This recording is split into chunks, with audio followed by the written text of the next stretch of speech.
We are live. All right, good morning. It is February 4th in Senate Judiciary.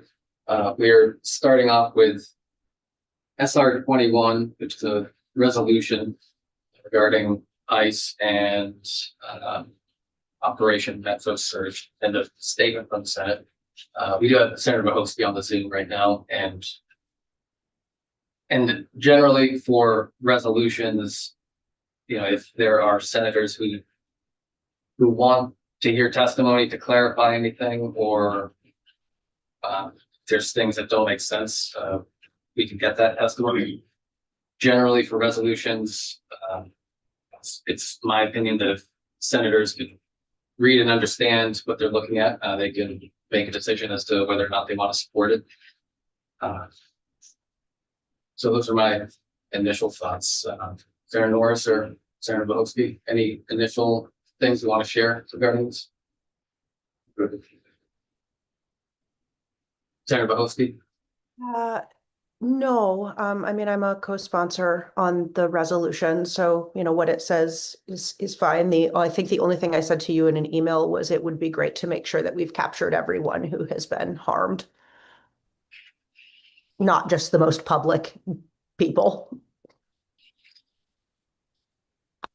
Did you have language that you wanted to add for that?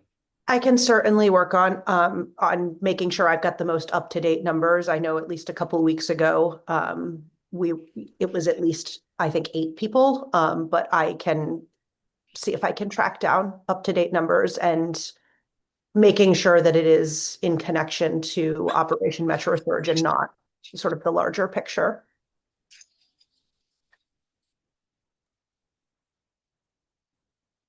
Yeah, my thought, I'd like to get this out sooner rather than later, and I'm not sure how much we'll be able to find out regarding, all the other folks and,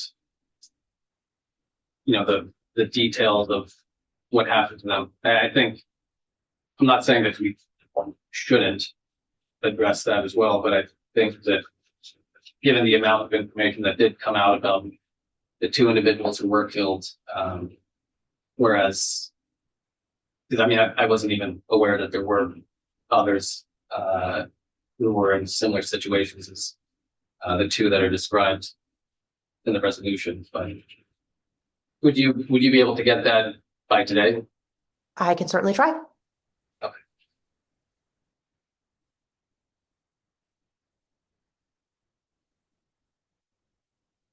And there was also another suggestion from Senator Brock, which I told him I would raise in the first resolved, which is at the bottom of the first page.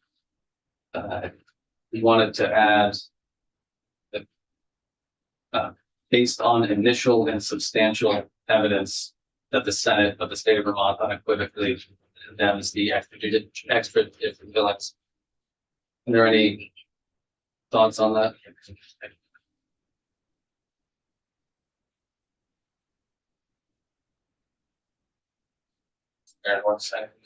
Oh, I'm good. So I see Senator Rock is on here. Does that change in your discussions with him? That's not inserted here. It was something that I don't want to speak for him too much. The change was something that he had requested, and I believe he said that he would support it regardless. That's as best as I can remember. There were a few other folks who were on the fence about having that and going too deep into it, but those were the 2, or that was one of the points. So I guess you can wait until we have the rest of the committee here talk about those, and then also Senator Mahosky's points as well. And we can forward that to Michael Chernick as well, if we do decide to make any changes. Does that sound like a plan? Yeah. Yep. Okay. Great. Oh, and I'll also ask, is there anybody that you folks feel we need to hear testimony from on this? No? Oh, sorry. Very good.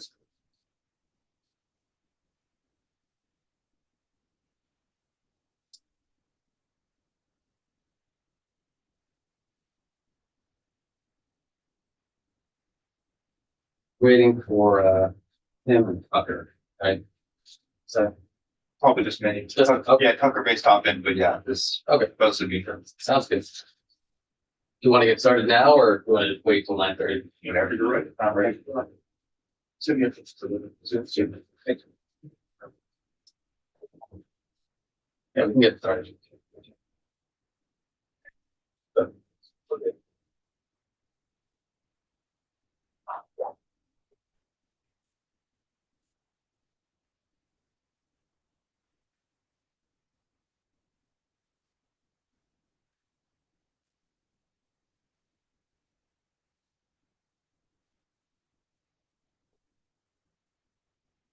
Central office with Woodford Council. I don't know if Henry's posted the amendment 209 yet. We do have copies. Yeah, copies of it. Yeah. Okay, fantastic.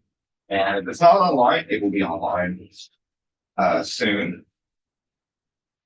Okay, I'm gonna eventually share my screen. But yeah, you should be looking at draft 1.1 of the committee amendment to S209. This is the sensitive location bill that I've walked through a few times. So what I've attempted to do here is draft a amendment that reflects some of the discussion in this committee on this topic and happy to entertain further discussion about these proposals. So, hey, the share. Okay, so highlights in yellow are the changes from the bill as introduced. No change to the first page. We're looking at the second page, C1, the prohibition language. So you may recall that under current law, the one place these civil arrests cannot be conducted is in a court proceeding, traveling to, entering, remaining as, or returning from a court proceeding. Subdivision B has been updated. Previously, it was a state, municipal, or county building. I believe it's how it's worded. So now we have a building controlled in whole or in part by the state or a political subdivision of the state in which governmental services are provided to the public. So in my opinion, this does not include like the salt shed that's been mentioned a few times in this committee. We can discuss if that's the right way you want to word it. C, a polling place, and that is defined later in the bill. Educational institution, also defined later in the bill. Subdivision E, this is taken mostly from the DHS advisory that we went over not maybe last time, the time before. A social services establishment, which includes a crisis center, domestic violence shelter, victim services center, child advocacy center, supervised visitation center, family justice center, facility that serves disabled persons, homeless shelter, substance use disorder counseling and treatment facility, and an establishment distributing food or other essentials of life to people in need. F is also new, place of worship.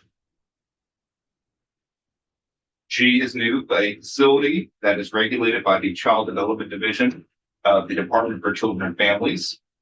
These are meant to include daycares, after school programs that are not covered by the educational institution definition. And a facility licensed as a children's camp pursuant to 184301. These are specifically summer camps or day camps. So these two are intended to cover basically after school care or summer care in the form of child camps, summer camps. And a healthcare facility has not changed. That is the cross reference to 1894-2. Go ahead, continue. Okay. So one change that I noted that I wanted to make was the remedy section, where currently, because it's just specific to courtrooms, the one of the remedies was contempt. It does not make sense if you're in a school or a hospital. So in this case, I've kind of reworded it to if you violate the subsection by knowingly and willfully executing or assisting with an arrest prohibited by any one of those categories. You may be liable in a civil action for false imprisonment and shall be subject to contempt proceedings if the arrest is pursuant to subdivision 1A, which is the court proceeding. So that one remains a remedy for a court proceedings of the arrest.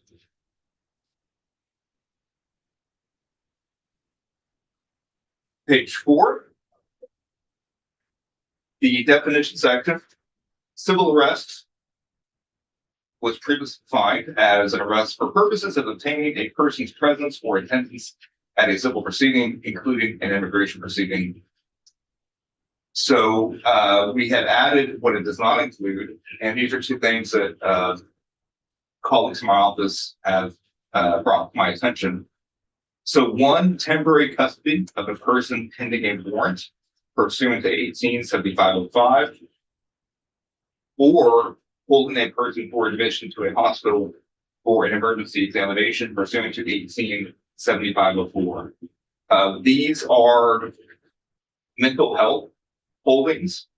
So in these cases, it's a person that is showing signs of either a danger to themselves or danger to other people. And that those two statutes allow typically a law enforcement officer to hold a person until they can get a warrant, go to a judge and actually get a warrant to take the person to a hospital for evaluation. In some cases, a mental health professional can be involved in these cases. So this is up to the committee to determine what you want, but my thinking was you did not want to include this in what a civil arrest is. So just to clarify, these are when an individual is being detained and just real world hypothetical, suicidal person hasn't committed a crime, isn't suspected of committing a crime, but there's enough evidence that law enforcement thinks they're suicidal, so it's not, there's no crime they're investigating, but they are being detained, to be taken to the hospital. That's what these are covering. That's a pretty good summary. That, like you said, there is a person, either law enforcement officer or a mental health professional, has deemed this person to be either, as you said, suicidal, a danger to themselves, a danger to other people, and there is already laws in place for that person to be detained without a warrant. So, you know, in my brain, I can see this as a civil arrest. Some people may say this is a civil arrest, especially when you look at the way you define civil arrest, which is an arrest for purposes of obtaining a person's presence or attendance at civil proceeding. So, you know, is taking somebody to a hospital for an evaluation, is that a civil proceeding? You know, I think the entire process is kind of a civil proceeding. It's not criminal. So to avoid confusion, I would suggest the committee consider putting that in, but of course it's up to you. No, I think that's my opinion, I think that's a good catch and something that I would like to have in there. I'll give my colleague Tucker Anderson a little bit of credit, just a tiny bit of credit for thinking about that. And then Katie McGlynn also, I talked to her about this language. Okay, so on to the rest. These are new definitions. BI, educational institution. This is the Beth St. James inclusive list of, you know, just about every possible definition of school. It did not include, you know, certain after school programs that are not on school property. That's why we included the day camp and the summer camp inclusions there. No new language. This is what she presented to you all. Skipping down to page 6. This is also Beth St. James educational institution, also extends to grounds operated by, activities sponsored by, transportation provided by, and programs related to educational institutions. Where is that cross-referenced again? Which one are you looking at? The educational institution. So we have it in the list of prohibited locations, just defined as educational institution. On page 2, line 10.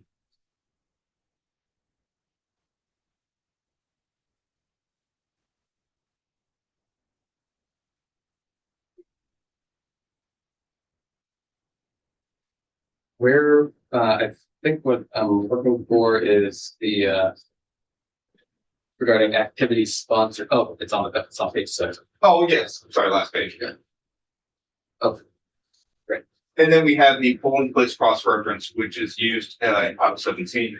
It's a place that a municipality has designated the Secretary of State as a polling place pursuant to 17 VSA 2502. So those are the additions to the bill as a committee amendments. Like I said, if you have questions about, I've been Tucker had a little bit of time. So if you have questions about the building, the government building sections, he might be able to help you with that. Otherwise, happy to answer questions.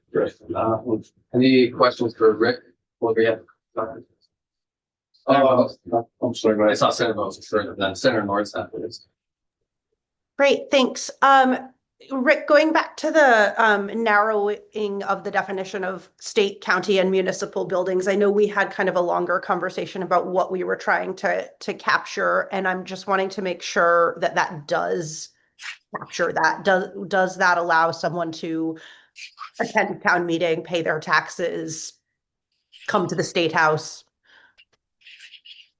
So in my opinion, the phrasing in which governmental services are provided, I certainly think the town clerk's office, where you literally go to pay your bill or go to check your property taxes if they've been paid or some other government service, I do think that's included. Okay. Great. Senator Norris. Well, I have two questions in reference to B, the buildings, but you said that Dr. would answer those questions. But I do have one on page 3, line 15I. Maybe line with the civil action for the false imprisonment. Does that refer to federal immigration or does that refer to local law enforcement? Give me an example. This could take a process that false imprisonment could be a while down the road here. Right. So first of all, currently in statute, it's not new language. A current remedy of a civil arrest is you can sue, and the cost of action will be false imprisonment. It's kind of a not antiquated, but it is a civil, generally a civil, a tort is the correct language, where you cannot hold somebody in a location and not allow them to leave. You have a right to not be held against your will. In this case, the cause of action that the law is providing is through false imprisonment. So an officer that is disobeying this law and is conducting a civil arrest in a hospital and a school, the remedy for that person would be false imprisonment. So this only pertains to those sections that we've highlighted. In this What bill, you're saying? correct. In this bill, correct. Yes. And I guess I'll cover the questions into the buildings. Yeah, we had a question about. Yeah, one more. I don't remember. Page 6, line 4. Was that something that you added? I don't remember that being in the polling places. Polling places, that was a request from, maybe not you specifically, but they're requesting the committee to discuss going to vote. If that's not included in state government buildings, which it wouldn't always be.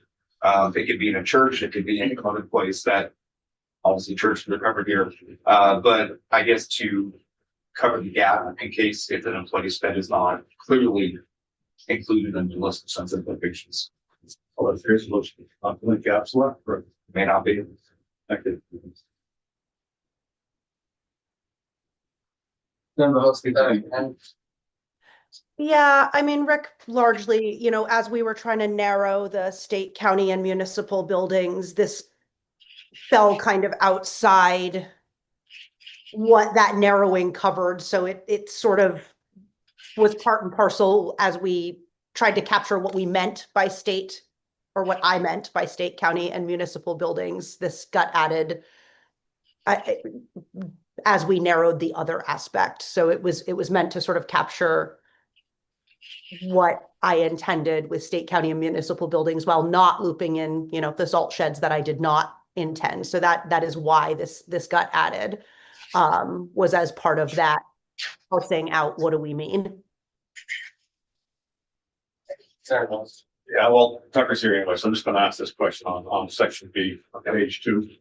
In looking at this, I don't see where anything has changed other than it's a little bit longer now. For the state buildings, county buildings, municipalities. And when he's talking about governmental services, I guess I need some that someone's going to a state park and they're just that they're an employee of the state of Vermont, that's governmental service. Does that include that? Or I mean, how vague is this going to be? So a park, right, wouldn't be a building, necessarily. So that's one thing to consider here. If it's, and this is, happy to discuss better way to word this. I think the way I worded this was trying to, yes, in some ways narrow it because you had, and I had language here, state, county, or municipal building. That to me would include culture, right? Because that would be a building owned by the state. Are governmental services being provided to the public now at that type of location? So I do think it is narrower, but maybe not as narrow as the committee would like. Again, happy to entertain ways to, certain things. If you can give me more locations, like you mentioned park, if you want to give me certain locations that you think, well, this maybe shouldn't be, then maybe I can find a way to word that in a different way. So, and just follow up on this, a political subdivision of the state, what are you referring to there? Town, county, city, any. So they go back anyways, still back in. Right.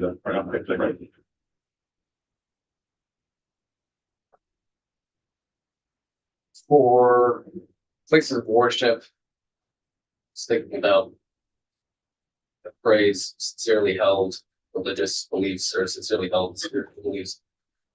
Would it be more clear if we were to put religious places of worship? Is that more helpful in making the language more explicit as to what that refers to?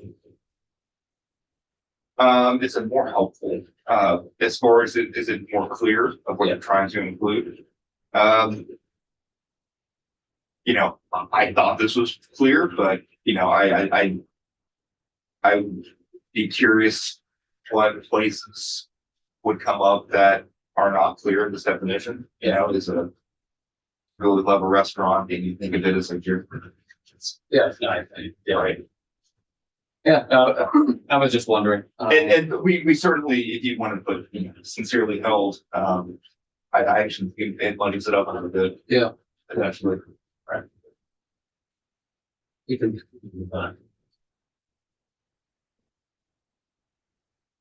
Committee, anything else for Rick before we move on to talking? No. Right, thank you, Rick. Oh yeah, I'll hang around for a little bit.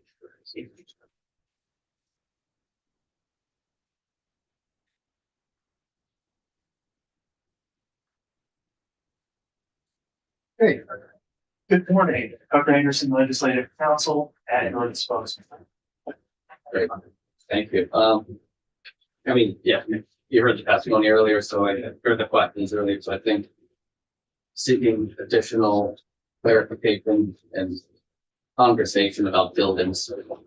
And were you also coming in for Katie regarding pre-K and childcare? Thanks.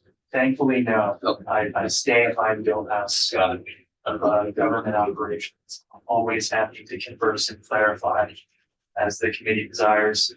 I heard some of the questions about the scope of the subdivision around buildings that are owned by state or political subdivisions of the state. Some further clarification there. Senator Norris, you asked about political subdivisions in the state. What are they? It is everything from the largest district in the state, which is the Northeast Kingdom Solid Waste District, all the way down to the smallest unit of incorporated government, which would be an incorporated village. Also include those unified towns and boards and unincorporated territories that exist in the county of Essex. And so it's everything below the state level, including counties. When you talk about governmental services, it is one of the things that I actually discussed with Rick just this morning, that it is an area of law where you could have some debate around what a governmental service is. Particularly, there are folks who would interpret that as being those traditional government functions versus just services that are provided by one of those political subdivisions to the public. The latter is probably the strongest interpretation of that. It's a building where the political subdivision provides service to the public. Recall that this still attaches to the building itself, whether or not governmental services are being provided to the individual. It is about the building and what is dispensed at that building. So the example of the park doesn't fit, not a structure, not a building. If you were to bring up some other examples, such as the salt shed, no services provided to the public in the salt shed. Neither would there be services provided to the public in storage facilities that are used by the state or any of its political subdivisions. The most likely examples we're dealing with here are town halls, town administrative offices, places such as the conservation. The question also came up around polling sites, why that was separated out. Your talented, hardworking, and diligent government operations team pointed out that many municipal corporations that use ward-based voting do not have municipal buildings where their citizens go through. They use other facilities that are lent to them for the polling day. Churches were brought up as an example, but there are other non-governmental facilities that are used for purposes of polling. There are also drop boxes. Any questions? Yeah, Dr. on page 3, line 3.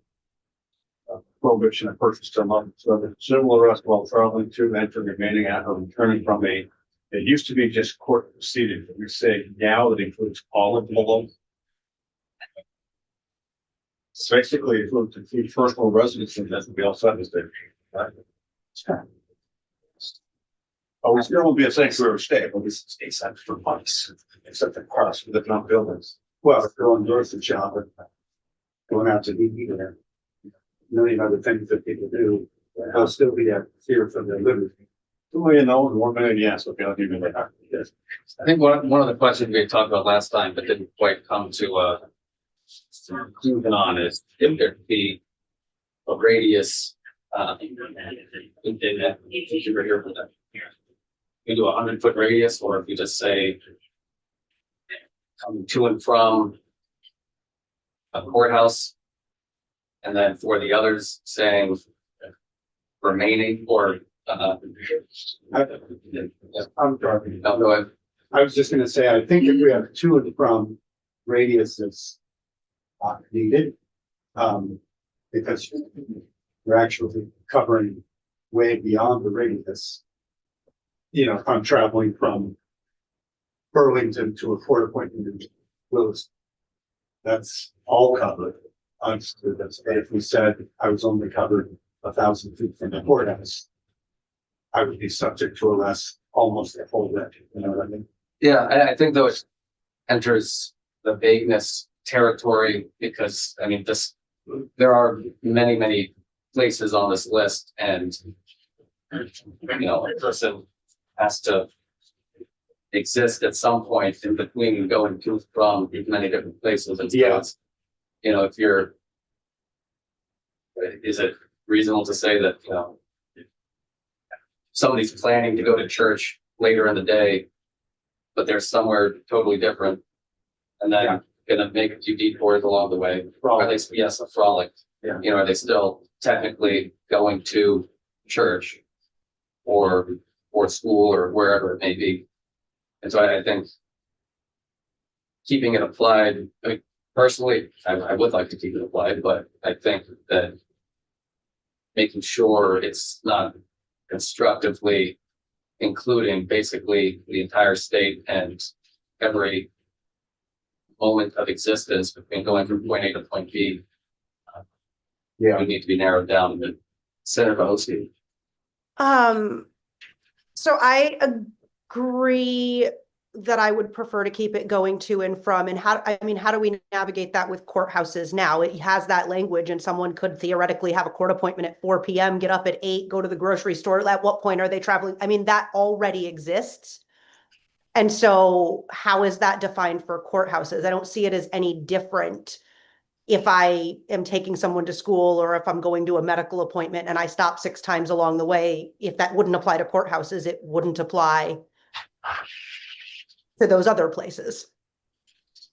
Yeah, so I think it goes to the point of how much this is being expanded and the risk of constructively making it so that almost anywhere to, from, or within these different locations becomes so broadly encompassing that one, it could be described as vague, but two, it could be described as constructively interfering or regulating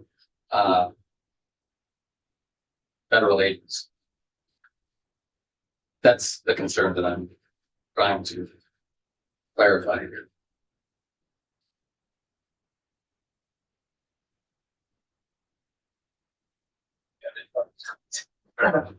Not put you on the spot, but I don't know the answer, so. So providing a radius gives the law enforcement some kind of certainty as to where the boundaries are, you know, literal boundaries. But I believe that Senator Brief last time said the court proceeding language currently works. But I think the argument there is usually have the time that you're due to court. You have some type of testimony due, or not that the police would have to ask you for that. They could. So I certainly I can draft something for the committee to consider.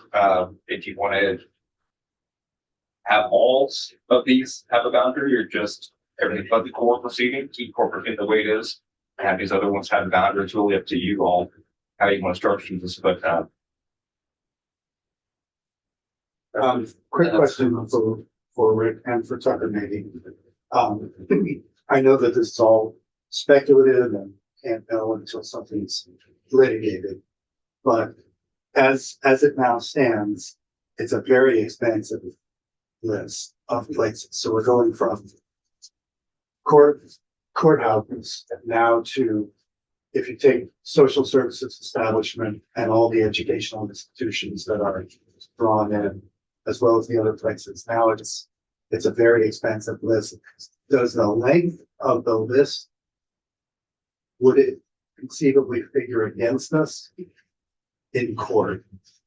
That we've got too expansive a list. In other words, when it was just courthouses, it seemed extremely surgical, and now it's very broad. Any thoughts on that? So in my experience, the volume or length of exclusions is not going way one way or the other. Look at whether items in that list fall outside of whatever the basis of scrutiny is for the court.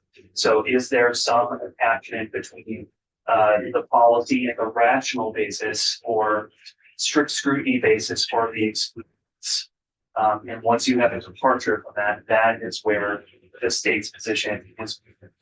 So it's more about the cohesion guidance in the list and the basis for adding. Thank you. In your opinion, are there pieces of this that threaten to fall into the being outside the basis of inclusion? I wish that I could give you that ad hoc analysis right now, but unfortunately I cannot. I don't You know. understand why I would ask the question. It's a so all we have to go on is one district court ruling in New York, which New York had an executive order in New York City that let me take a step back. So the court proceeding is a common law principle that this country's had for hundreds of years. And some states codified it, like Vermont, some states haven't. But in general, it's kind of known that you don't arrest somebody in court, civilly arrest somebody. That's one thing. So some New York City added state municipal buildings to their list of sensitive locations. That was litigated. The state won. The judge in the district court, one district court, right? So taking the grain of salt. The judge in that case indicated that you have this Immigration Nationality Act, the INA, that allows feds to come in and arrest people with an offense or otherwise, right? That's a thing that we do. However, you have anti-commandeering, you have the 10th Amendment that allows the state to exert some sovereignty over their state. You could not say the entire state of Vermont is a sensitive location. That would be something that would be too extreme. But the state, the INA law does not specifically provide the federal government with the authority to arrest certain locations. So can the state say you can arrest people in Vermont, but not in these locations? Yes. How far can you go is not clear. So that's so that like my colleagues said, I can't give you an answer, but that's what we know. But I think my sense of this list, expansive as it is that it does follow one logical principle, which is these are places that people either have a constitutional right to go to, like place of worship, or they're things that they need to go to in the daily course of their life. So, for instance, the social services establishment, all of those things are places where people might need to go for governmental services. In the same way that they might need to go to court, or at least that's the way I look at it. So, if at any point either of you has elements that don't seem to be co-considered, it would be good to know that. Because I think that's the basic logic we're working with. Is that people don't have a choice necessarily. I believe so, but I know, Senator Volsky has her hand up and all, see if she. Yeah, absolutely. I agree with Senator Baruth that is the rationale. I also, so there's a couple things. One is about severability. I would assume, like most of our laws, if one of these places was deemed to not fit, the rest of them would still stand, yes? Correct. Okay. So I think that is important. The other thing, when I think about the problem we're trying to solve, and this is part of why I support staying with going to and coming from rather than a radius, is we have heard people testify that they're not going to their cancer treatment. They're not taking their kids to school because they're afraid of that travel, and a radius does not solve that problem. It does not open the ability for them to go to the places they have to go to live their life. And in some of those instances, those constitutionally protected things like education and voting and et cetera.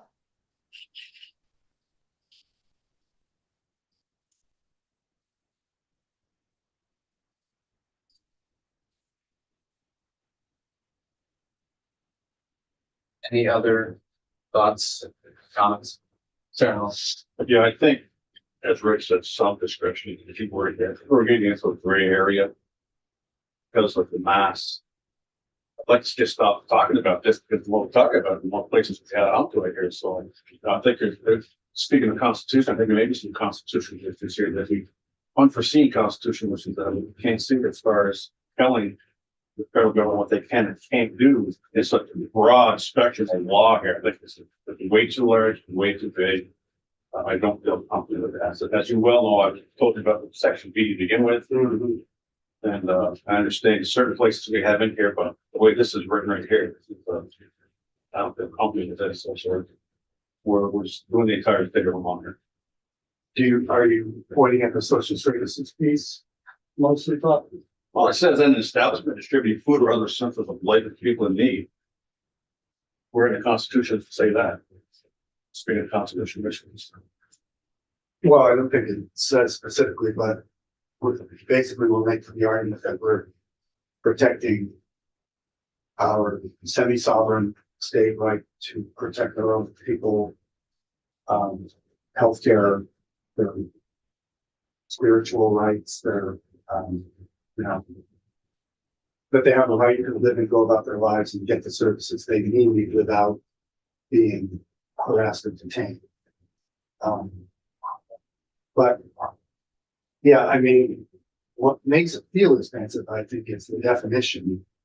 Like when you look at the list, social services establishments, if we didn't have what followed, and if you don't look at the definition of educational facility, I think the list looks pretty common sense. It's just that educational facility includes a lot of different kinds of things that have to be enumerated. And say in social services, So I think in practice, it would not feel like a huge amount of coverage. I'll also mention the, at least where it's on line 11, the social services staff. I believe that was, it's almost verbatim from what was in the previous federal guidance for where civil arrest can't be made, which was rescinded, I think, recently. And then we added one just to cover what was requested by the network. That's the, if I'm remembering the history correct. Yeah, the domestic violence shelter and different services, yes. You know, a lot of these I can see, but a lot of them I cannot see. So I guess I've had a long way to go. Senator Bohosky, and then we're going to pivot. So I have a question and a point. I think the point I will make first, and then I'll ask my question of legislative counsel. The point I want to make is I think that, to Senator Brewer's point, while there is a list here that makes it seem like a lot, the list actually narrows what just having social service organization might mean by enumerating. This is why I generally hate lists, because it limits what is on the list. So I think that even though it sort of looks broad, it actually limits the interpretation of what that might mean. My question for legislative counsel is, the fact that we borrowed this language from previous federal guidance, in your view, does that make it more defensible? No, Okay. I think I can expand on that, but the DHS guidance was not law. It was a memo that said it is our policy not to conduct arrests in these locations. So it was not based on any law. It was just, and it was much more expansive. It included parks, for example. So, you know, I wouldn't use that as like a lawful document necessarily. Mm-hmm. Okay, that is helpful. And to just understand the context of that, I do think that, given that that was previous federal guidance and things that people at that time could, like, we're sort of upholding protections people previously would have believed they had. Some of them, not all of them.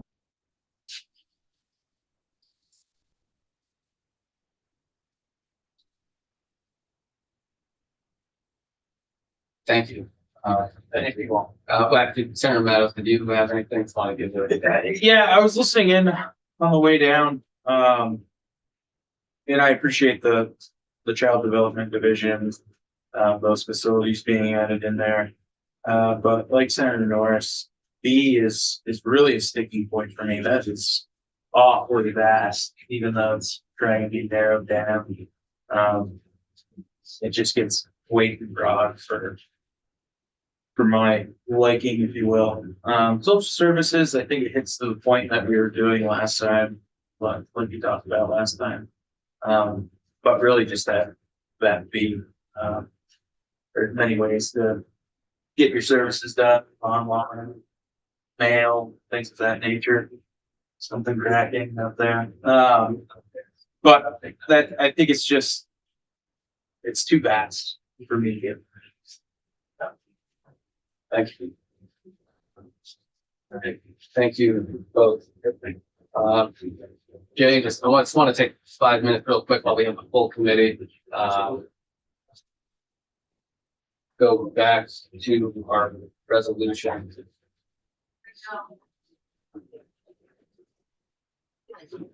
This, do you have a copy of it? Yeah. So for the senators weren't here earlier, we had just some initial conversation about it. What I mentioned was, as long as we could read and understand what we're reading, I don't know that it's necessary to take any testimony.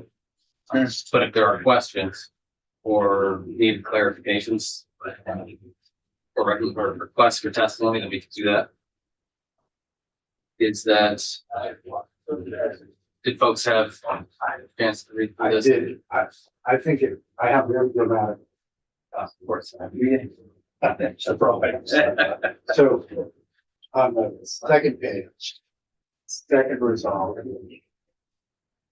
it says that the Senate of the state of Vermont further declares that the lawful exercise of these constitutional rights, and then to continue the sentence, can never justify empowering federal agents, blah, blah, blah, nor it should be employing the force action.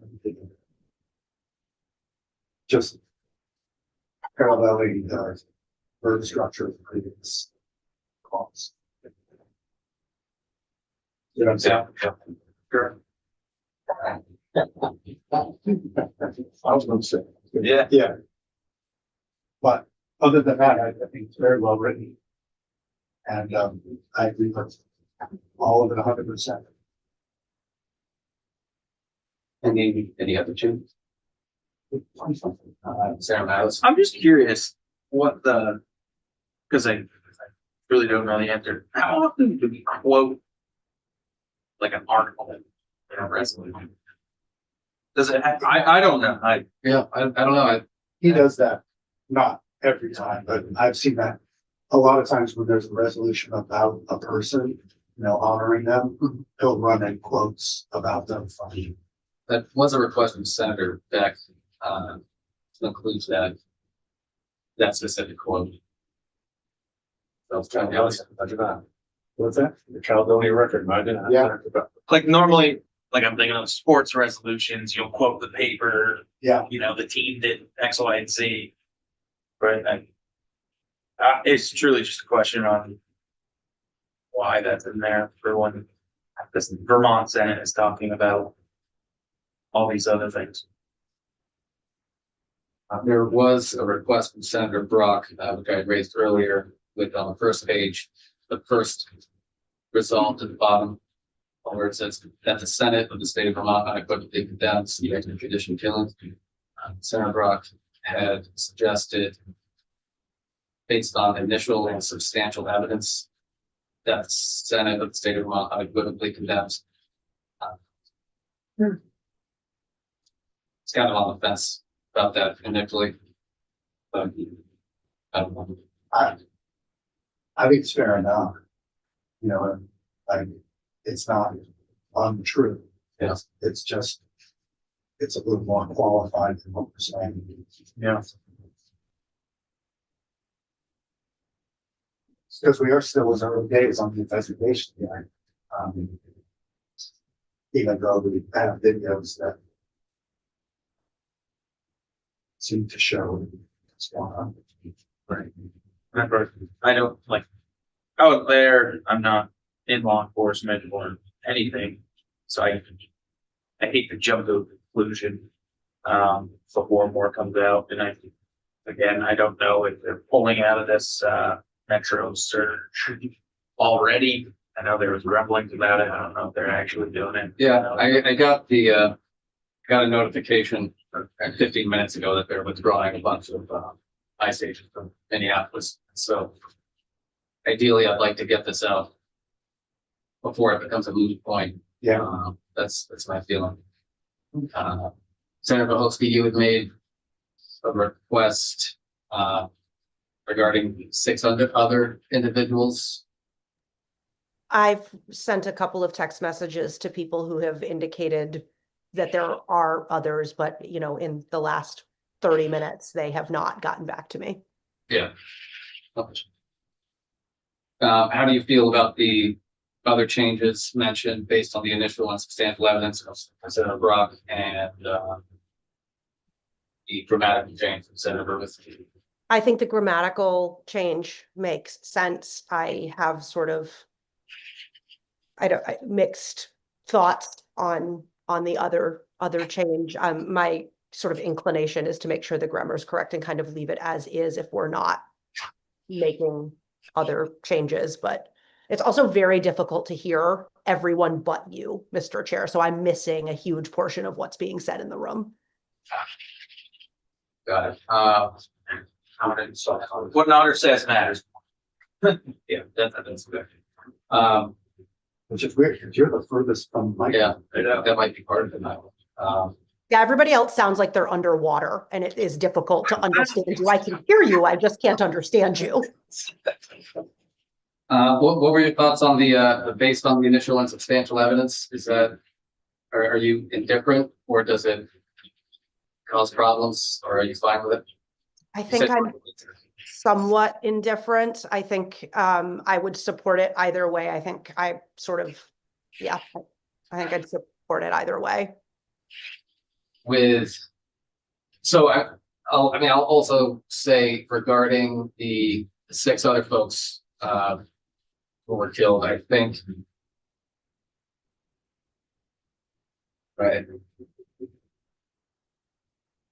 I mean, part of me wants to vote on this before it becomes a moot point, and if there are other instances, open to entertaining additional resolution, but I don't know how expansive we can necessarily make this in a short window. Senator Bruce. I agree. I think we should get it out quickly as today. I do think it's important that we show a unified front. And I don't think Senator Brock's addition to that last resolve is a bad one. So I would support that for both those reasons. I think it makes a certain amount of sense to point out that we're not rushing to judgment based on the evidence we have so far. It seems. And then the second thing is if that brings Republicans on to the resolution exercise. Thoughts on those 2 changes? I personally like that because it does, again, like I stated, I don't know all the details. And it, what happened in Minneapolis is really awful. And I think that speaks to it perfectly with that change that Senator Brock has. All right. I would just suggest that it go, that the Senate of the state of Vermont, comma, based upon blah, blah, blah, comma, unequivocal events.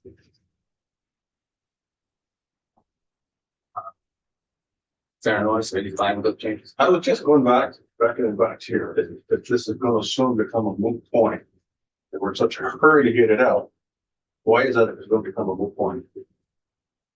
What do you mean? You said they're withdrawing vice agents or whatever now in Minneapolis, and they said you'd like to get this out ASAP before it becomes a moot issue. Yeah, what does that mean? It means pointless. And they're only withdrawing, from what I understand, 700 of the 3,000. So it's clearly a very partial response to the blowback that they're getting. But they're leaving the bulk of the force there, which leaves the same dynamic in place. So I wish I was wrong, but I bet a month from now, this resolution will still be very applicable. Yeah. Yeah, and the 2 killings also. I mean, that's never going to be moved. Right. All right, so we have Jay up next, and when we take a break at 10:30, I'll send the 2 changes to Michael Chernick, and hopefully we can get it voted on today.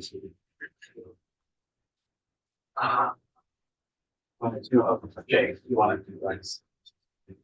Thank you. Good morning, everybody. For the record, the Nichols Vermont Principals Association, and also for the record, so EPA policy not send testimonies that are moved ahead of time because of the red ink issues that we had to deal with in the past. And we're going to bring you through stuff. You can send it to me. I got, yeah, you wouldn't need straight talk. Yeah. So thanks for having me. My testimony today is on S209, focusing basically around protecting some children and students in our schools and making sure school employees know what they can do. So I'm going to share some guidance that we sent out. We said in our guidance that Stan, Governor Scott, rejected deceptive, of course, tactics by federal immigration authorities in our state, especially consistent around our schools. Our schools must remain safe and welcoming spaces for every student and family. We need to ensure that students, parents, and educators can participate fully in school life without fear that attending class, school events, or school-based services will expose them to misleading, dangerous, or harmful practices. As school leaders, we see every day how trust in schools is foundational to student learning, family partnership, and community well-being. So we want to say that we're committed to work with the legislature, the governor, the partners, to make sure that our schools are safe So children will see value, learn. And here our schools provide trauma and informed support for students who may experience the anxiety. So we sent out basic guidelines to our members recently, that I know Vermont EA, BSB, and other members as well, copy our guidance. We said schools should only allow law, and we met with, educational lawyers and drafts. Schools should only allow law enforcement and ICE officers on campus if, one, they're invited by the school for legitimate educational reason or emergency. Two, they present a judicial warrant. Or three, they insist on entry despite objections, in which case staff should not interfere. So we talked first with the superintendents about, you can say to them, no, you can't enter, but they insist on entering, then do not just have a position where you're going to progressing that, deal with that if you're legal counsel at the time. Under FERPA, which is the law that governs the federal Family and People Rights Protection Act, only directory information can be shared without a warrant or subpoena. Warrants, we have to honor them immediately. We do. What subpoenas require notifying affected families, we have the right to object in court. And we mentioned again about considering policies as a school, make sure you talk to your legal counsel about that. And for public events, schools should limit law enforcement presence only if agencies are notified in advance. Before issuing any specific protocols or communications on these matters, we advise schools again to talk to district leadership and legal counsel. And finish by saying any support that the General Assembly can provide parents and students and our more vulnerable school populations would be greatly appreciated. So recently, Education Week, which is the weekly national education specific newsletter, we reported some of the following numbers based on a national survey conducted this fall. And they asked people, these were principals, teachers, and district leaders, during the current school year, this school year, how, if at all, are federal immigration enforcement efforts impacting your immigrant students? So I want to be clear, this data is through the end of November. So the stuff that's happened in December and January, these to really wrap it up, are not even here. So how many of your families express anxiety or fear that have immigrant students? 50%. So 1 out of 2. How many have said there hasn't really been impact? 35%. How many have said there's distraction or lack of engagement in class because students are worried about these types of things? 24%. Reduced student attendance, 24%. Increased need for counseling, 21%. So 1 out of 4, 1 out of 5 students are saying prior to December that ICE enforcement ramp up across the country has impacted their attendance or their ability to focus in school. Why do we think 209 matters? So these are those schools that are explicitly recognized as sensitive locations in the bill, alongside forts, government building, shelters, healthcare facilities. The Senator Norris point where we testify in relationship to the past introduced things of an act sense. We believe that allowing civil arrests on or around school grounds, especially related to civil or immigration proceedings, undermines the sense of safety students and families need to engage fully in learning. When families fear that coming to school events, meetings, or even drop off or pickup could expose them to civil arrest, attendance and engagement and trust in school leadership suffer.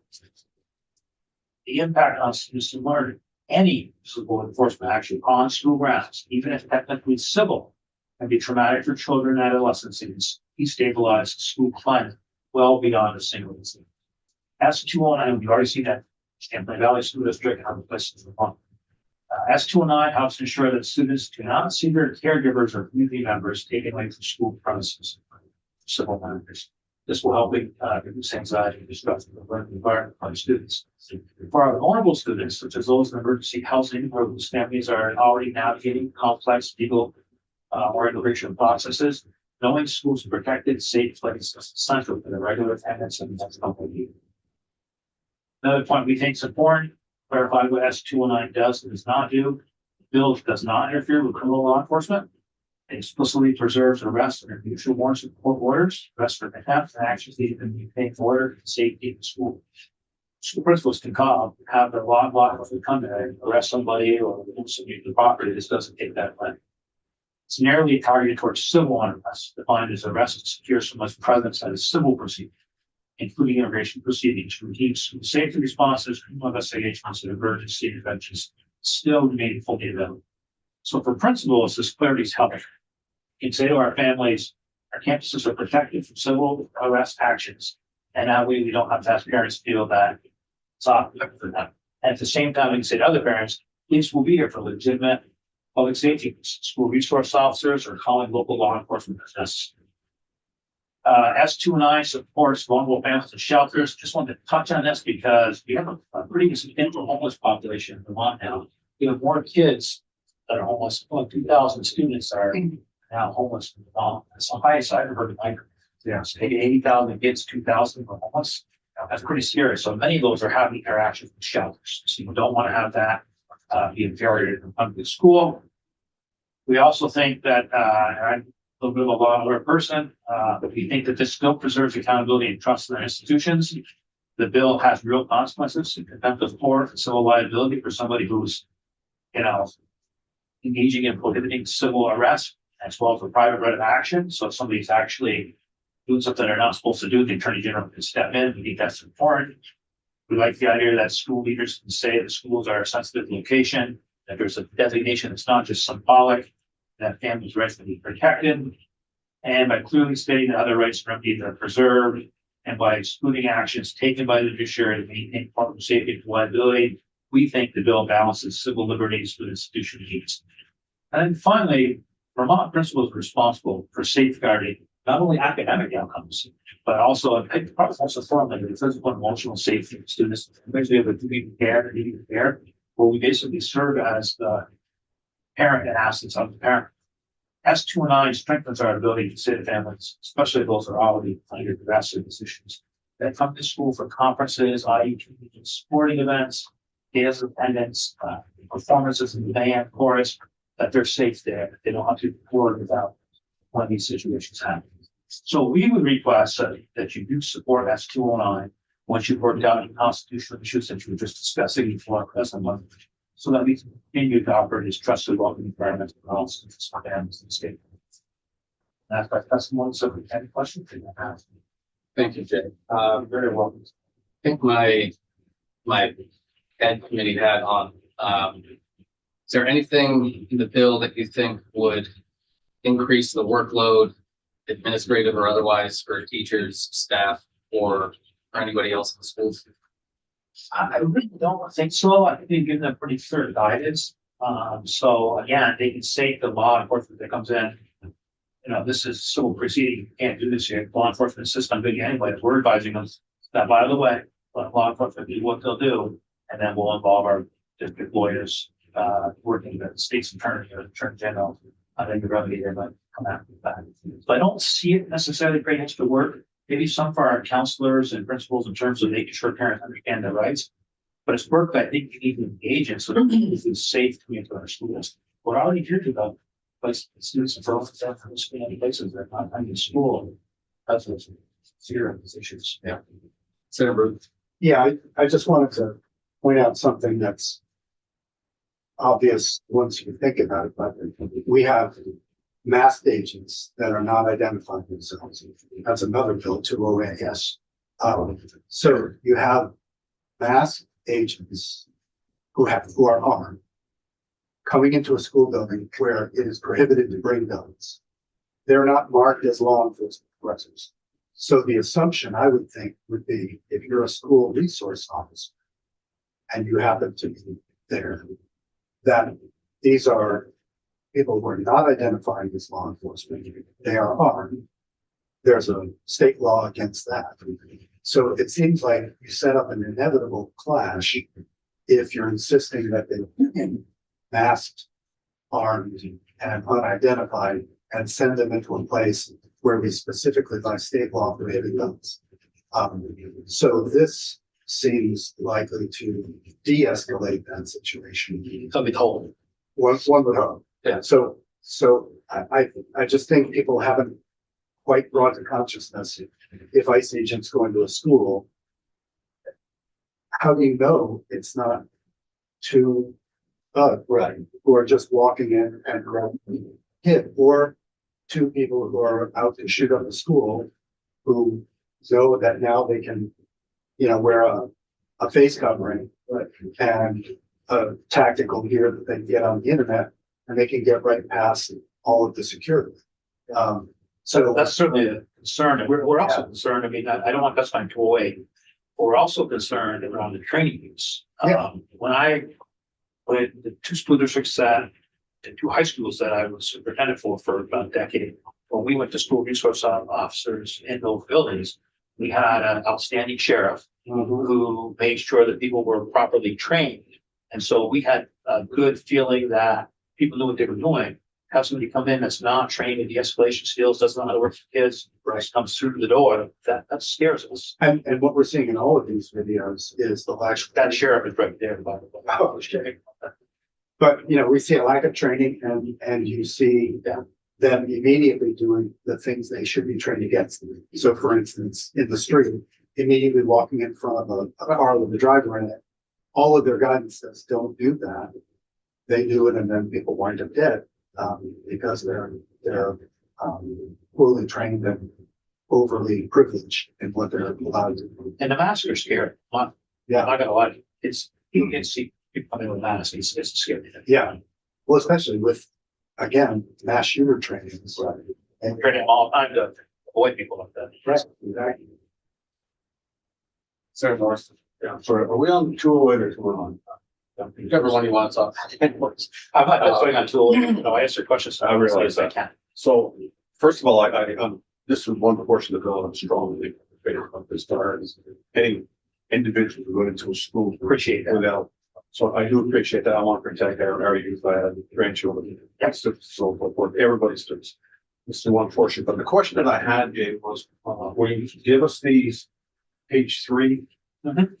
The national statistics here, great, that's fine. Do we have anything from Vermont and Vermont only, or is it even the national statistics? Now we have nothing from Vermont only, and not only that. My records, as I was looking, I couldn't find anything nationally that stated December and January. That's why I pointed out this is October, November. I would assume, Senator, this again, it's assumption, but given the publicity and things that have happened in Minnesota, I would think that the fear would be much, much higher. I've got anecdotal evidence of people saying that in Burlington, Whiskey, but I do not have the raw data or research I can show you on that. That would be nice. Yeah, I I know. see what happened locally here, just. Yeah, I looked and I can't find it. All right, thank you. You're welcome. Thank you. Any other questions? Great, thank you, Jeff. Thank you very much. Appreciate your work. Thank you. Right, committee, we can go off until 10:40, and then we'll come back and pick it back up. Put you away. I couldn't. Draft in.